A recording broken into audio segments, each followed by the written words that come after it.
Andrew Jackson. Unless you become more watchful, you will find that the most important powers of government have passed into the hands of the corporations.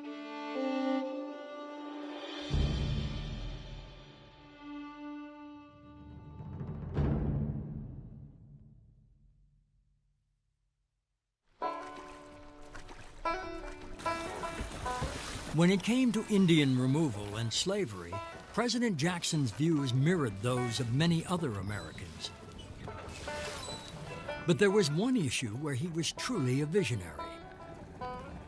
In his concern for how average Americans would fare as the economy became ever more industrialized. The world we know was taking shape in those years. And the questions that were so urgent then continue to be urgent. It was the nature of capitalism. It was how people were going to make their livings. And there's nothing scarier, nothing more fundamental to people than how they're going to feed themselves and clothe their families and make their way in the world.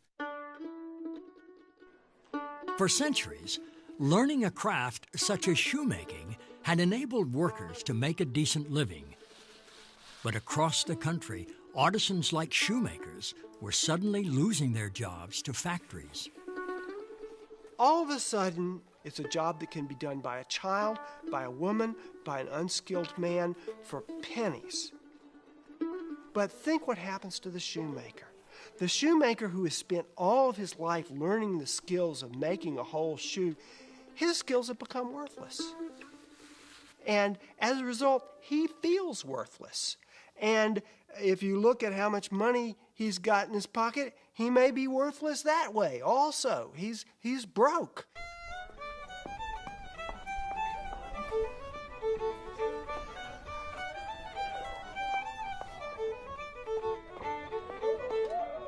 In the early years of Andrew Jackson's presidency, these working-class Americans created a new way of giving voice to their concerns.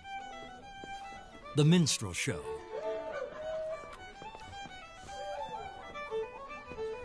On the surface, it was simply an expression of racism and proof of how little white Americans really knew about black Americans.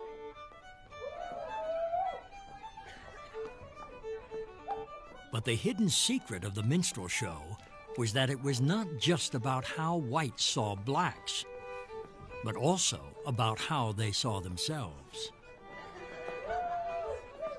Of course, you're putting on that mask to make fun of African Americans, but by virtue of putting on that mask, you've also enabled yourself to speak of yourself.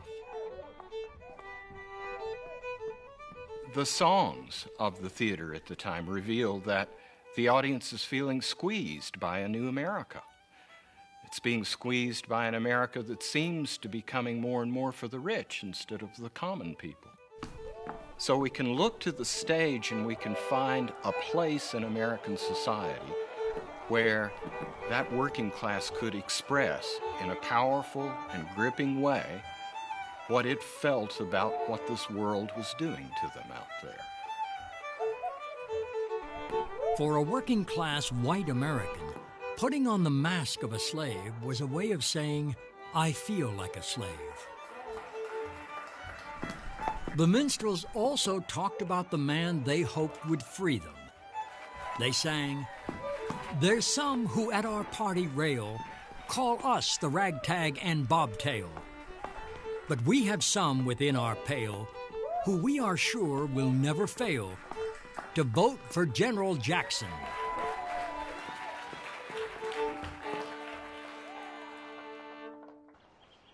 For Andrew Jackson, the central question of his presidency was what he could do to prevent these average Americans from being exploited by the rich and powerful.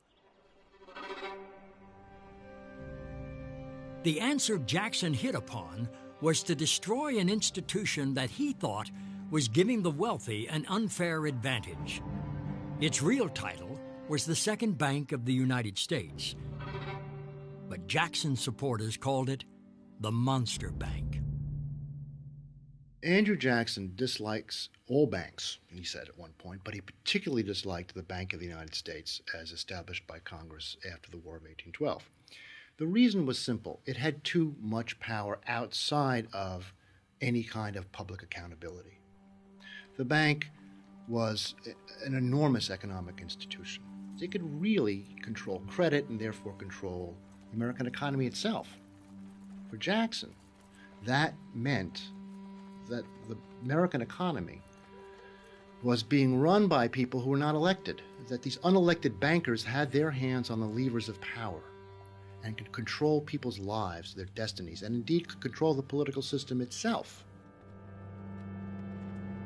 To Jackson, one of the monster bank's worst sins was that it was funding new-style businesses that were beginning to wrap their tentacles around both the economy and the government.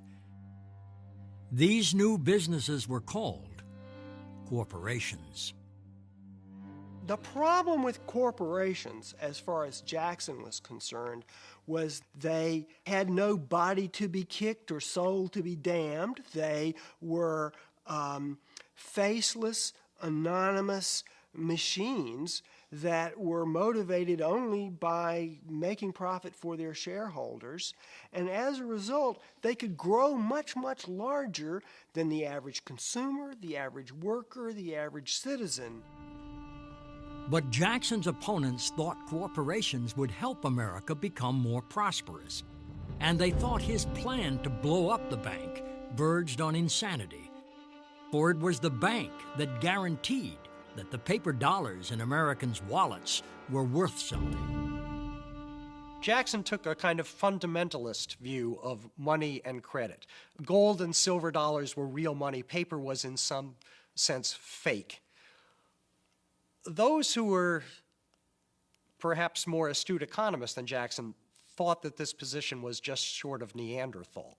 The United States had been built on credit. As Henry Clay said in the Senate, we have always been a paper money people. We won the revolution on paper money. Clay and his allies in Congress decided to put some heat on Old Hickory. Near the end of Jackson's first term, they passed a bill extending the bank's charter. Clay calculated that the president would have no choice but to sign the bill, because a veto would be seen by the American public as so irresponsible it would cost Jackson re-election.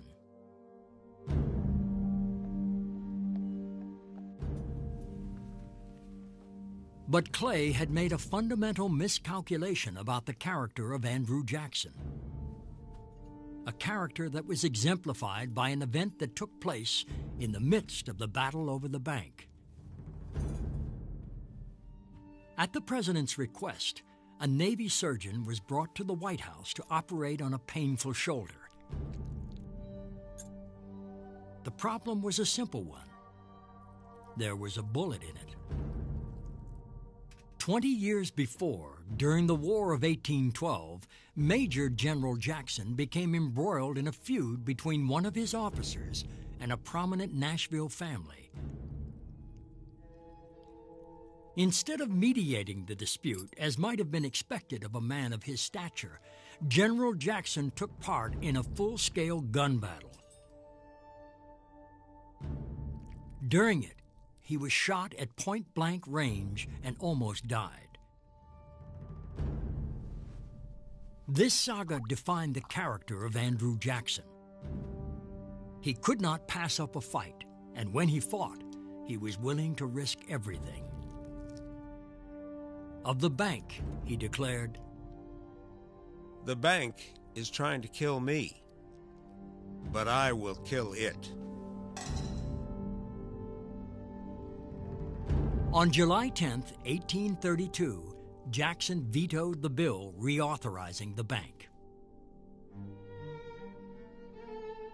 The president's address in defense of the veto was perhaps the most important of his life, for he had to explain to the American people, not with bombast, but with words from his heart, why he so fervently opposed the bank. It is to be regretted that the rich and powerful too often bend the acts of government to their selfish purposes. When the laws undertake to make the rich richer and the potent more powerful, the humble members of society, the farmers, the mechanics, and laborers, who have neither the time nor the means of securing like favors to themselves, have a right to complain of the injustice of their government. We can at least take a stand against any prostitution of our government to the advancement of the few at the expense of the many.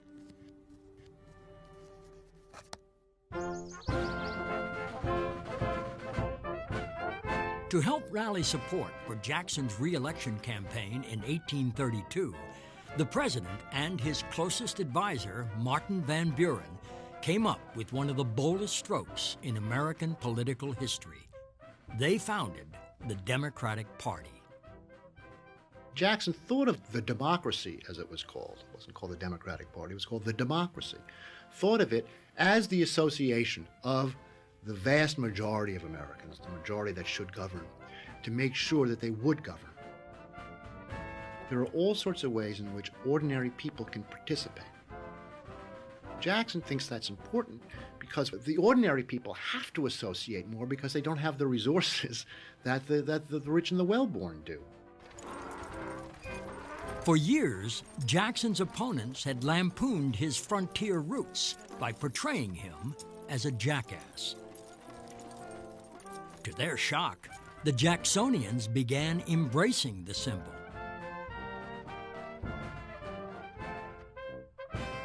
Well, the donkey as a symbol of the Democratic Party started out as a satire, as an attack on the Rubish sort of Beverly Hillbillies nature of the Jackson's Democratic Party. But interesting, people like Henry Clay and others didn't quite understand that in urban settings, the donkey may have been a figure of fun, but for people in rural America, which was most of America at the time, the donkey was essential to daily life, and it was someone you could rely on. And Jackson and the Democrats were presenting themselves as people you could rely on. A second party quickly arose to oppose the Democrats. Called the National Republicans, they chose Jackson's fiercest rival, Henry Clay, to run against him for president. Henry Clay and Andrew Jackson hated each other.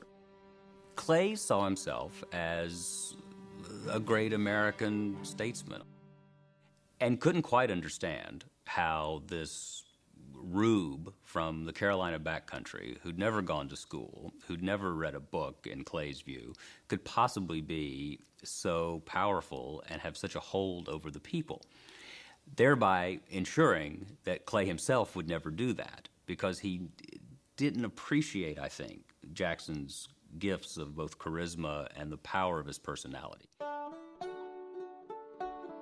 During the election campaign, Jackson and his advisors again demonstrated complete mastery of the media tools available to them. This man was sitting for his portrait again and again and again. Jackson had a sense that I want the American people to know me and to know what I look like. And I think that says something about his political sense. He's a first in many ways, and he's the first president that I know who had a desire to use the media to communicate with the American people. On Election Day, voters flocked to the polls in record numbers. And thanks to Jackson's reputation as a military hero and his continuing expansion of America, they gave Old Hickory a landslide victory. But what Andrew Jackson read into the victory was that he now had a mandate to destroy the Bank of the United States. And so the president ordered the government's money removed from the bank. But even some in his own cabinet thought such a step was illegal. and Jackson had to replace 2 Treasury secretaries before finding a third who would obey him. Nothing like this would happen again until Richard Nixon, during the Watergate crisis, had to go through 3 attorneys general to find one who would fire Archibald Cox as special prosecutor. On the floor of the U.S. Senate, Henry Clay asserted that nothing less than the future of American democracy was at stake. We are in the midst of a revolution, hitherto bloodless, but rapidly tending toward the concentration of all power in the hands of one man. For the only time in American history, the Senate censured the president. People throughout the nation began calling it the Bank War. It was a war in which reason and economics were the casualties, and the chief combatants were Jackson and the president of the bank, Nicholas Biddle. The confrontation between Andrew Jackson and the Bank of the United States escalated, you might almost say, beyond the bounds of sanity. From the point of view of Nicholas Biddle, president of the Bank of the United States, this maniac president was going to destroy the American economy. And both sides got so wrapped up in it that they did reckless things. Nicholas Biddle, in an effort to procure a recharter, actually triggered what was called a panic in those days, a stock market crash and a brief depression, not realizing that in doing this, he was proving every point Jackson made about the reckless power that the Bank of the United States held over ordinary Americans' lives.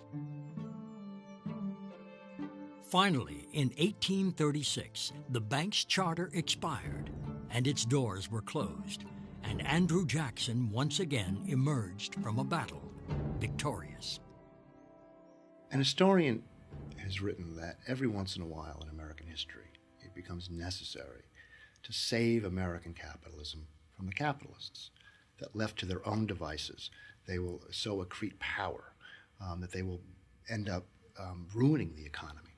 Well, Jackson in some ways saw that was the beginning of that process, as American capitalism was just beginning to develop. He saw that to keep the system going in a democratic fashion, as he saw it, it was necessary that accountability had to be there in the system in a way that it did not seem to be as of 1832.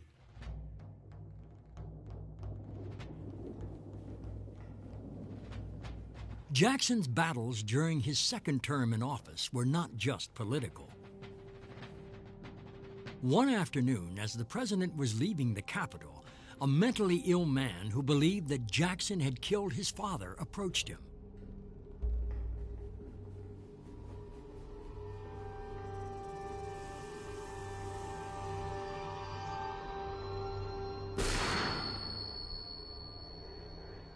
The explosion of the pistol's percussion cap convinced bystanders that the president had been shot. But the gunpowder inside the pistol failed to ignite. The assailant then drew a second pistol and fired point blank into the president's chest. Miraculously, the powder inside the second gun also failed to ignite. As a result, Andrew Jackson survived the first assassination attempt ever against an American president.